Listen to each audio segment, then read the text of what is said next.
नमस्कार, मैं हूं आपके साथ हिमानी कल्याणी। आप देख रहे हैं महाकाल टुडे। आइए नजर डालते हैं आज की कुछ खास खबरों पर।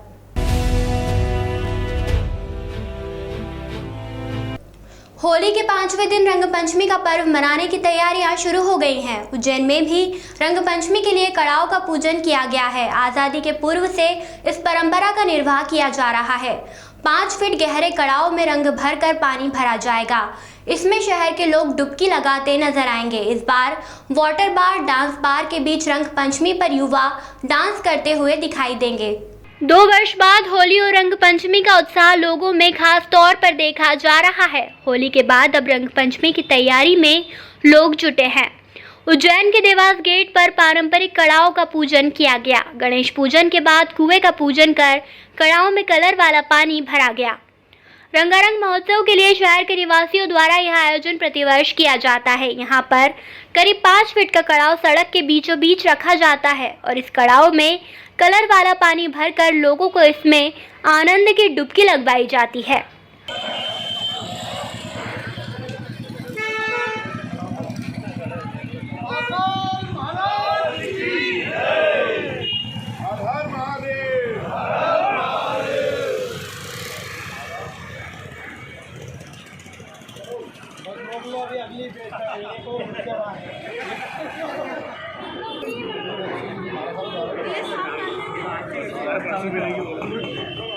आजादी के पूर्व से इस परंपरा का निर्वहन किया जा रहा है। पहले मील के मजदूर यहाँ पर इकट्ठा होकर रंग पंचमी का पर्व धूमधाम से मनाते थे। अब इस जगह पर शहर के युवा रंग पंचमी पर रंग महोत्सव मनाने के लिए एकत्रित होते हैं। इस बार यहाँ पर वाटर पार्क, डांस बार भी युवाओं की मस्ती के लिए बनाया गया है। पानी के फव्वारे के बीच युवा रंगों की मस्ती में झूमते नाचते गाते दिखाई देंगे।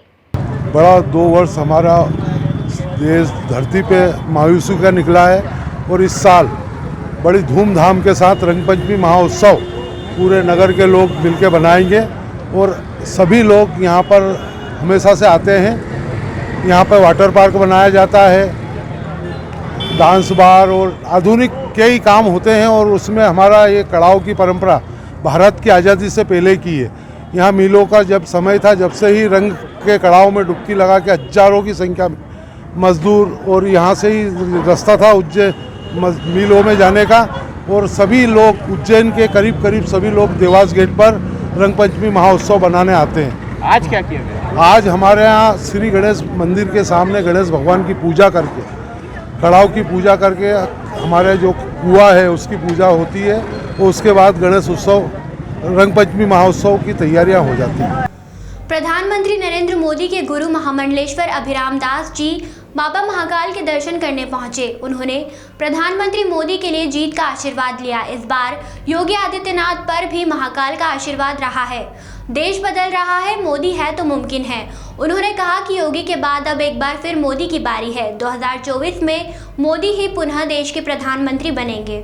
देश के प्रधानमंत्री नरेंद्र मोदी के गुरु महामंडलेश्वर अभिराम दास जी महाराज उज्जैन पहुंचे। वे यहां मंगलनाथ रोड स्थित रामानंद संत आश्रम में रुके हैं। उज्जैन पहुंचने पर महामंडलेश्वर ने बाबा महाकाल के दर्शन किए। महामंडलेश्वर ने मीडिया से चर्चा में बताया कि बाबा से देश भर में सुख समृद्धि बनी रहे, वह केवल बाबा महाकाल की कृपा से ही संभव है, कोई दूसरा उपाय ही नहीं है। भगवान की कृपा से ही मनुष्य सुख शांति पा सकता है। वर्तमान में उत्तर प्रदेश में योगी जी की जीत हुई है।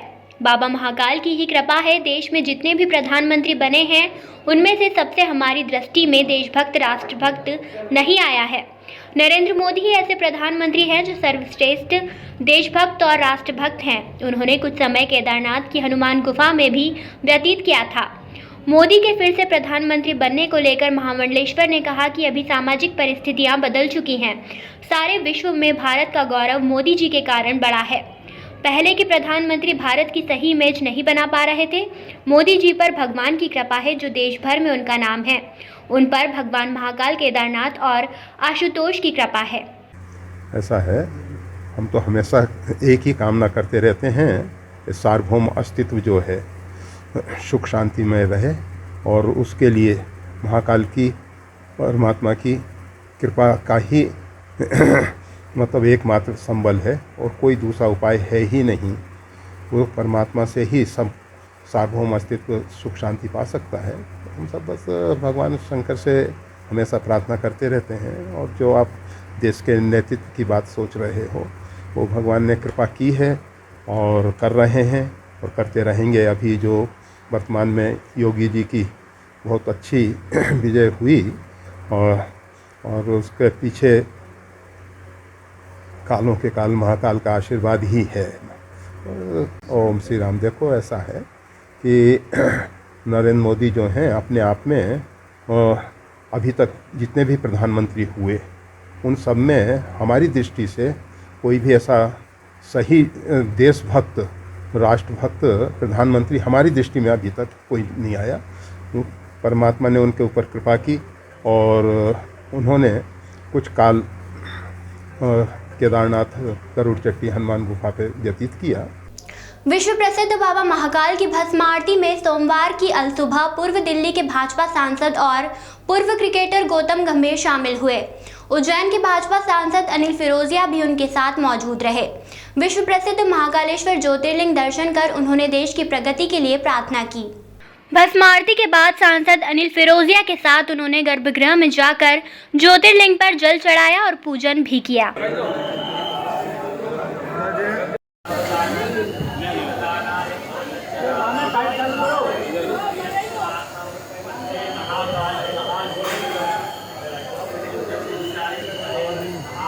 बाहर आने के बाद मीडिया से चर्चा में गंभीर ने कहा कि पंजाब में यदि आम आदमी पार्टी की सरकार खालिस्तान के सपोर्ट से बनी है तो यह देश के लिए ठीक नहीं है। खालिस्तानी आतंकवाद को खत्म करने में देश के वीरों ने बहुत कुर्बानियां दी हैं और पंजाब बॉर्डर स्टेट है। चर्चित फिल्म कश्मीर फाइल्स को लेकर उन्होंने कहा कि मैंने फिल्म नहीं देखी इसलिए कुछ कह नहीं सकता। सांसद अनिल फिरोजिया के निवास पर कुछ समय रुकने के बाद गंभीर उज्जैन से रवाना हुए।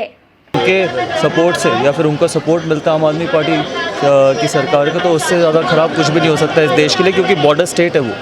जी क्या लगता है अभी कश्मीर फाइल भी रिलीज़ हुई है लगातार? देखिए मैंने देखी नहीं है कश्मीर फाइल्स, तो इसके बारे में मैं कुछ बोल नहीं सकता। जी चलो IPL मैच भी शुरू हो रहा है 26 तारीख से, क्या कहना चाहिए? क्या लगता है जैसे वो IPL जब शुरू होगा तब पता चलेगा कि क्या होगा उस टाइम।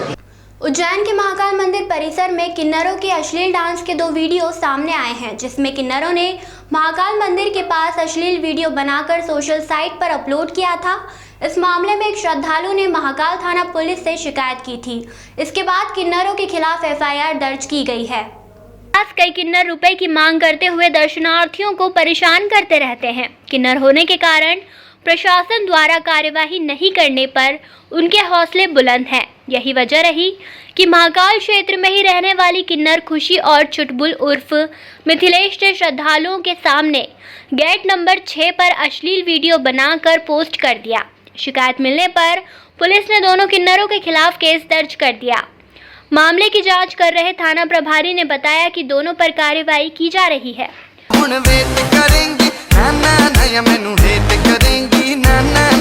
मैं तेरा बॉयफ्रेंड तू मेरी गर्लफ्रेंड ओ मैनू कहंदी ना ना ना ना रुकते जा मेरी गल तां सुन ले ओ मैनू कहंदी ना ना ना ना मैं तेरा तू मेरी ओ मैनू कहंदी ना ना ना ना रुकते जा गल तां सुन। सजाऊंगा लुट कर भी तेरे बदन की डाली को लहू जिगर का दूंगा हंसी लबों की लाली को। किन्नरों द्वारा मंदिर के गेट पर ही श्रद्धालुओं को आए दिन घेर लिया जाता है और रुपए की मांग की जाती है। मांग अनुसार रुपए नहीं देने पर किन्नर उनके सामने अश्लील हरकत भी करती हैं। इस मामले में कई बार शिकायत पुलिस तक पहुंचती रही है, लेकिन रिपोर्ट नहीं होने से पुलिस सिर्फ चेतावनी देकर छोड़ देती थी। लेकिन गुरुवार को युवक ने किन्नरों द्वारा बनाए अश्लील वीडियो की CD बनाकर शिकायत कर दी। महाकाल मंदिर परिसर में इससे पहले भी इंदौर निवासी एक महिला ने फिल्मी गाने पर एक वीडियो बनाकर सोशल मीडिया पर अपलोड कर दिया था। इसकी शिकायत होने के बाद महाकाल थाने में महिला के खिलाफ केस दर्ज कर लिया गया था। तो महाकाल थाना क्षेत्र में एक FIR दर्ज हुई है, किनके खिलाफ हुई और किस? जैसा कि आप लोग जानते हैं कि महाकाल मंदिर के आसपास से कुछ जो गतिविधियां हैं प्रतिबंधित हैं, और साथ ही साथ जो महाकाल मंदिर का जो है महाकाल मंदिर की जो महात्म्य है उसके अनुरूप कोई अगर कोई आचरण नहीं करता है तो उस पर भी एक विधिक प्रक्रिया के अनुसार कार्रवाई की जा सकती है। उसी अनुक्रम में कल कुछ अश्लील डांस करने की एक शिकायत आई थी, जिस पर हमने एक प्रकरण पंजीकृत किया है और उसका इन्वेस्टिगेशन किया जा रहा है। उज्जैन पुलिस कंट्रोल रूम पर एडीजी सीआईडी ने बैठक ली और जघन्य अपराधों के लिए आरोपियों को सजा दिलाने के निर्देश दिए। मध्य प्रदेश पुलिस में एडिशनल डीजी जीपी सिंह रविवार को उज्जैन विभागीय बैठक लेने के लिए पहुंचे। सीआईडी एडीजी सिंह ने उज्जैन के पुलिस कंट्रोल रूम पर जिले के अधिकारियों के साथ आज एक बैठक लेकर जघन्य मामले पर ज्यादा काम करने और गंभीर अपराध में बेहतर जांच कर ज्यादा से ज्यादा मामले में आरोपी को सजा दिलाने के लिए निर्देश दिए। पहली एक बैठक जो हमारे अक्यूजर अधिकारी है उनकी एक लीगल ओपिनियन देने के लिए 10 दिवस में या 90 दिवस में 10 दिवस पूर्व और 15 दिवस पूर्व हमारे डिविजनल अधिकारी और अक्यूजर अधिकारी बैठ के इसमें चर्चा करें, ताकि जो प्रभावियों को एक समन्वय रहे, इसके लिए उद्देश्य दिया है। इसमें कुछ और बैठक में Ujjain SP Satyendra Kumar Shukla, additional SP आकाश भूरिया सहित सभी सीएसपी और थाना प्रभारी मौजूद रहे। हरिफाटक 4 लेन से सुनील विश्वकर्मा नामक युवक की बाइक सीजिंग करने वाले प्राइवेट कंपनी के एजेंट की पुलिस ने जमकर पिटाई कर दी। युवक अस्पताल में भर्ती है। युवक ने आरोप लगाया है कि पुलिस ने बाइक मालिक से समझौतानामा 23,000 की रसीद दिलवाई, उसके बाद भी पैसे नहीं दिए। वह मुकदमा दर्ज नहीं करने पर 25,000 रुपये भी वसूल किए। हालांकि उज्जैन एसपी ने जांच के निर्देश दिए हैं। दरअसल शनिवार दोपहर 3:30 से 4 के दौरान नीलगंगा थाने पहुंचे सुनील विश्वकर्मा नामक युवक ने आरोप लगाया था कि सीजिंग वाले उससे बाइक व पर्स लूट ले गए, जिसमें 3,000 रुपये भी थे। कुछ ही देर में पुलिस ने पता लगाकर बाइक ले जाने वाले दिलीप रघुवंशी को थाने बुलवा लिया। वाहन सीज करने वाली एक कंपनी के एजेंट के साथ नीलगंगा पुलिस ने जमकर मारपीट की है। सीजर कंपनी ने आरोप लगाया कि किस्त नहीं भरने पर बाइक सीज की तो पुलिस ने ग्राहक की बकाया EMI भरवाने के साथ ही लूट के केस में फंसाने की धमकी देकर 25,000 रुपये लिए। पिटाई से गंभीर चोट आने पर एजेंट को जिला अस्पताल में भर्ती करना पड़ा। जिला चिकित्सालय में भर्ती दिलीप रघुवंशी मक्सी रोड पर सीजिंग कंपनी में एजेंट है। उसे गंभीर चोट लगने पर जिला अस्पताल के ICU में भर्ती किया गया है। ग्राहक द्वारा किस्त नहीं भरने पर एजेंट ने उससे बाइक ली और माधवनगर थाने में सीजिंग की लिखित में सूचना दे दी। कुछ देर बाद ही ग्राहक के साथ नीलगंगा पुलिस ऑफिस आई और एजेंट को ले गई। थाने में एजेंट को TI तरुण कुरिल व पुलिस ने जमकर पीटा, जिसे जिला चिकित्सालय में भर्ती करवाया गया है। घायल ने पुलिस की शिकायत CM हेल्पलाइन पर की है। पूरे मामले में उज्जैन एसपी सत्येंद्र कुमार शुक्ल ने जांच के निर्देश दिए हैं। वहीं दोषी पाए जाने पर पुलिस कर्मियों पर कार्रवाई करने की बात कही है। तो हमारे पास पहुंची और मीडिया के कुछ साथियों ने भी इस पर ध्यान दिलाया था, और चूंकि वो पूरी प्रक्रिया व्हीकल के सीजर से संबंधित है, हम पूरा इसका परीक्षण करा रहे हैं। इसकी जांच CSP स्तर से की जा रही है। उस दौरान हम ये पता लगाएंगे कि वास्तव में क्या परिस्थितियां रही हैं, और अगर किसी पुलिसकर्मी की कोई भूमिका इस पर नजर आती है तो उनके खिलाफ कार्रवाई की। उज्जैन के दूध व्यापारियों के दूध के भाव बढ़ाने के कुछ दिनों बाद सांची दूध संघ ने भी दूध के भाव बढ़ा दिए हैं। दूध के बढ़े हुए भाव का असर शहर की जनता पर पड़ेगा। पिछले 2 वर्षों से उज्जैन की जनता कोरोना वायरस की मार तो झेल ही रही थी कि यूक्रेन और रूस के युद्ध के दौरान जहां खाद्य पदार्थ और तेल महंगा हुआ, ऐसे में आम जनता को एक और मार पड़ी। उज्जैन के दूध व्यापारियों ने दूध के भाव को 50 रुपये लीटर कर दिया। वहीं सांची दूध संघ ने भी अपने दूध के भाव में 4 रुपये का इजाफा किया है। हालांकि सांची का दूध 60 रुपये लीटर मिल रहा है। उज्जैन जैसे मध्यम वर्गीय शहर में सांची के द्वारा बढ़ाए गए दूध के भाव का उपभोक्ता दबी जुबान विरोध कर रहे हैं। हालांकि व्यापारियों का कहना है कि इससे उनके व्यापार पर असर पड़ेगा। पिछले 2 वर्षों से उज्जैन शहर में कोरोना वायरस की वजह से कई मध्यम वर्गीय परिवार एवं गरीब परिवारों का रोजगार छूट गया था। ऐसे में किराना सामान, तेल और अन्य चीजों के भाव बढ़ने से उनकी कमर टूट गई थी। लेकिन इन दिनों सांची दूध संघ और व्यापारियों ने एकमत होकर दूध के भाव बढ़ाकर जनता को दोहरी मार दी है। इन्होंने जो दूध के रेट बढ़ाए हैं वो 4 रुपये प्रति लीटर बढ़ाए हैं, तो वास्तव में अपने आप में कुछ ज़्यादा है, क्योंकि हमेशा रेट जो ये लोग बढ़ाते हैं, शुरू से मैं भी देखते हुए आ रहा हूँ, 2 रुपया लीटर बढ़ाते हैं। पहली बार इन्होंने एकदम 4 रुपये लीटर बढ़ाया, वाकई वो रेट अपने आप में ज़्यादा है। और आज जो है महंगाई पहले अपने आप में ज़्यादा है, उस हिसाब से गोल्ड जो दूध है वो 58 रुपये लीटर हो गया है। उस हिसाब से ग्राहक तो कम होंगे, ऐसा अनुमान है। उसमें ग्राहक का भी नुकसान है और दुकानदार का भी नुकसान है। सर क्या लगता है जो अन्य प्रोडक्ट हैं वो भी महंगे होने की संभावना है? बिल्कुल है, क्योंकि दूध से सारे प्रोडक्ट बनते हैं। अगर दूध महंगा हुआ है तो आने वाले समय में प्रोडक्ट भी महंगे करने का निर्णय निश्चित तौर पे लेना ही पड़ेगा। भाजपा के राष्ट्रीय महासचिव कैलाश विजयवर्गीय उज्जैन में बाबा महाकाल के दर्शन करने के लिए पहुंचे थे। यहां उन्होंने बांग्लादेश में इस्कॉन मंदिर पर हुए हमले को लेकर कहा कि पाकिस्तान के बाद बांग्लादेश में भी अब कट्टरवाद आ गया है। कट्टरवाद पूरे देश को परेशान कर रहा है। विजयवर्गीय ने फिल्म कश्मीर फाइल्स को लेकर कहा कि सत्य हमेशा कड़वा होता है। बाबा महाकाल की शरण में भाजपा के राष्ट्रीय महासचिव कैलाश विजयवर्गीय हमेशा मत्था टेकने पहुंचते हैं। विजयवर्गीय यहां पर मौनी बाबा के आश्रम में कार्यक्रम में शामिल होने के लिए पहुंचे थे। मंदिर समिति के द्वारा राष्ट्रीय महासचिव का प्रतीक चिन्ह भेंटकर सम्मान किया गया। इसके बाद वह मंगलनाथ रोड स्थित मौनी आश्रम पर पहुंचे। यहां पर उन्होंने मौनी बाबा के पुराने स्मरण को याद किया। मौनी बाबा महाराज के पुण्य स्मरण पर आराधना पर्व में भाजपा के राष्ट्रीय महासचिव कैलाश विजयवर्गीय का सम्मान किया गया। उन्होंने कहा कि मैंने उज्जैन में कई शक्तियां देखी है जो थोड़ी देर साथ चलती हैं और गायब हो जाती हैं। महाकाल की नगरी साधना की नगरी है। इसी नगरी में मौनी बाबा ने साधना की है। विजयवर्गीय यहाँ 108 वर्ष की अखंड यज्ञ आहुति में शामिल होने पहुंचे थे। राष्ट्रीय महासचिव कैलाश विजयवर्गीय ने कहा कि मौनी बाबा एक बड़े साधक थे। उनका शरीर भले ही चला गया हो लेकिन आत्मा आज भी यहीं पर है। जहाँ जहाँ उन्होंने साधना की वह तीर्थ स्थल बन गया है। बांग्लादेश में इस्कॉन मंदिर में हुए हमले को लेकर उन्होंने कहा कि पाकिस्तान के बाद अब कट्टरवाद बांग्लादेश में आ गया है। कट्टरवाद पूरे देश को परेशान कर रहा है। इस कट्टरवाद का विरोध होना चाहिए। प्रधानमंत्री ने विश्व के मंचों पर कट्टरवाद की आलोचना की है और कहा कि इसके विरोध में सभी देश एक हों। उन्होंने फिल्म कश्मीर फाइल्स को लेकर कहा कि सत्य हमेशा कड़वा होता है। फिल्म में सच को दिखाया गया है, इसलिए कड़वा लग रहा है। कांग्रेस के द्वारा लोकतंत्र सम्मान दिवस पर किए जा रहे प्रदर्शन पर महासचिव ने कहा, जनता ने ही इनको विरोध के लिए भेजा है। ही चला गया हो पर उनकी आत्मा हमारे साथ है और विराट स्वरूप में है और उनका आशीर्वाद हमको अभी भी मिलता है। मैं ऐसा मानता हूँ कि यह धरा जहाँ पर उन्होंने साधना की है एक तीर्थ स्थल बन गया है। देखिए, ये जो कट्टरवाद है वह पाकिस्तान से बांग्लादेश में भी आ गया है। ये कट्टरवाद सारी दुनिया को कहीं ना कहीं परेशान कर रहा है। इस कट्टरवाद का विरोध होना चाहिए और मैं समझता हूँ कि माननीय यशस्वी प्रधानमंत्री नरेंद्र मोदी जी ने इस कट्टरवाद के खिलाफ विश्व मंच पर बहुत आलोचना की और सारी दुनिया से कहा कि इस कट्टरवाद के खिलाफ सब एक हो। सत्य हमेशा कड़वा होता है और उसमें सत्य दिखाया गया है, इसलिए कुछ लोगों को कड़वा लगा। तो जनता ने इसी लायक रखा है कि वो विरोध करें बस।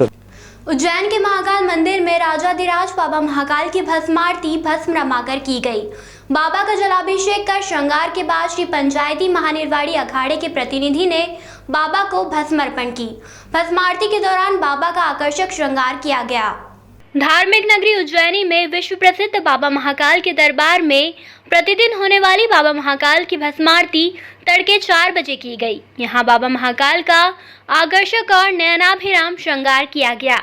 श्रृंगार के पश्चात बड़े हर्षोल्लास के साथ बाबा महाकाल की भस्म आरती की गई।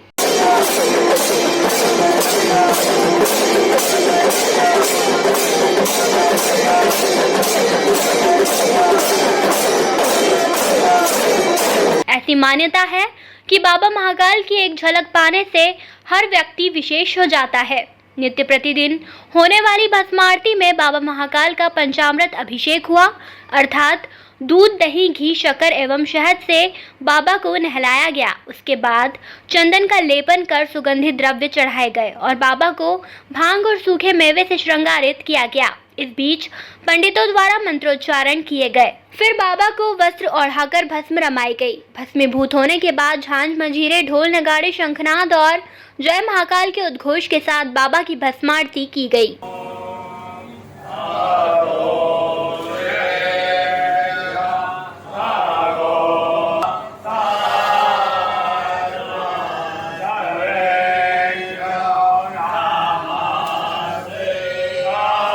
आज के अंक में फिलहाल इतना ही। अगले अंक में फिर मुलाकात होगी, तब तक के लिए नमस्कार।